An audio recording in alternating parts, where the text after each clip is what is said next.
but she loved her country. And for that, she made great sacrifices. Njinga was the only African leader to be recognized by European rulers in power as a female king.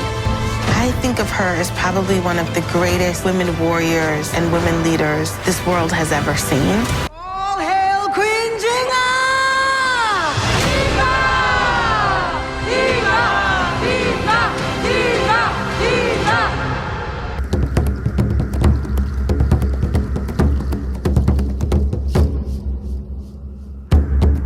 Queen Nzinga Mbande's story is one of the most extraordinary tales of resilience, strategy, and unyielding defiance in history. Born in 1583 in the royal family of Ndongo in present-day Angola, she grew up in a time when her kingdom faced relentless pressure from the Portuguese, who were determined to dominate the region and profit from the Transatlantic slave trade. But Nzinga, also known as Njinga, with her sharp intellect and unmatched courage, would rise to defend her people and her land, leaving an unforgettable legacy. Her father, King Kilwanji, saw something special in her early on. Unlike most women of the era, Nzinga was trained in diplomacy and warfare, accompanying her father on campaigns and learning the art of strategy. However, her life took a drastic turn when her brother, Njinga Mbande, took the throne after their father's death. Unlike Nzinga,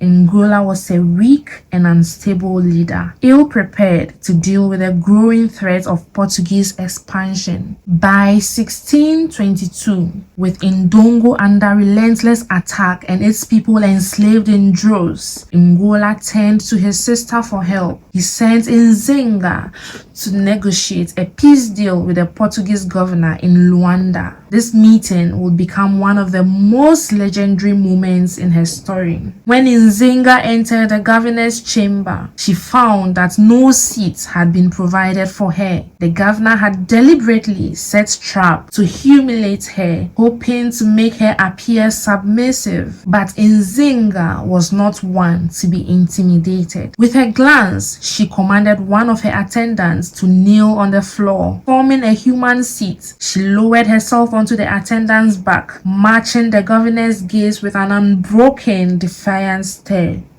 She made it clear that she was an equal, not a supplicant. The negotiation that followed was a masterclass in diplomacy. Nzinga secured a temporary peace agreement and even allowed herself to be baptized as Anne de Sousa to gain the governor's trust, but her actions were purely strategic. Her loyalty remained with her people and their fight for freedom. Tragedy struck not long after her return to Ndongo. Njinga Mbande, unable to cope with the pressure of leadership, died.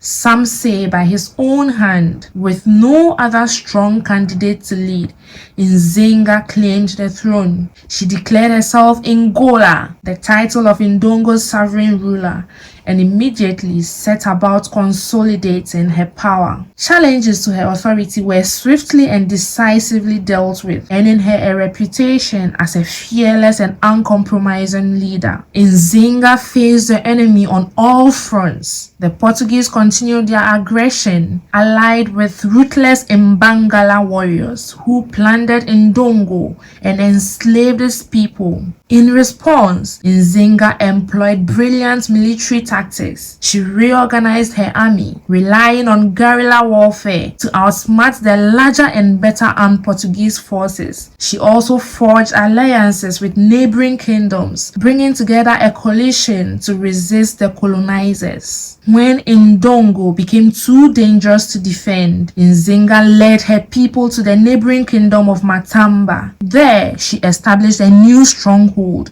and transformed Matamba into a powerful kingdom that defied Portuguese control. Matamba became a sanctuary for escaped slaves and refugees, symbolizing freedom in a time of oppression. By the 1640s, Nzinga's struggle reached new heights. She allied with the Dutch, who were also enemies of the Portuguese.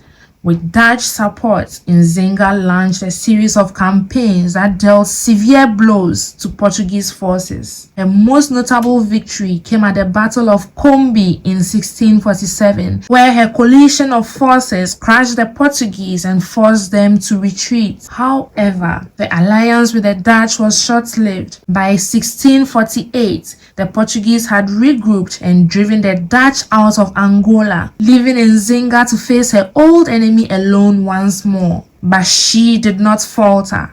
She continued to fight with every resource at her disposal, even as age began to catch up with her. In her later years, Nzinga shifted her strategy. She understood that the endless war could not secure the people's future. In 1657, she negotiated a peace treaty with the Portuguese, securing Matamba's independence and her recognition as its sovereign ruler. With the immediate threat of war diminished, she turned her focus to rebuilding her kingdom. She encouraged trade, strengthened her government, and ensured that Matamba remained a safe place for the oppressed. Queen Nzinga ruled until her death in 1663 at the age of 80. Her legacy endures as one of the greatest symbols of resistance in African history. She was not just a warrior or a politician.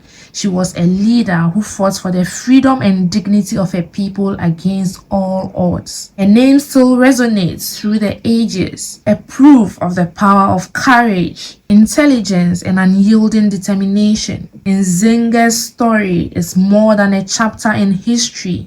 It is a call to resist injustice and to defend what is right, no matter the cost.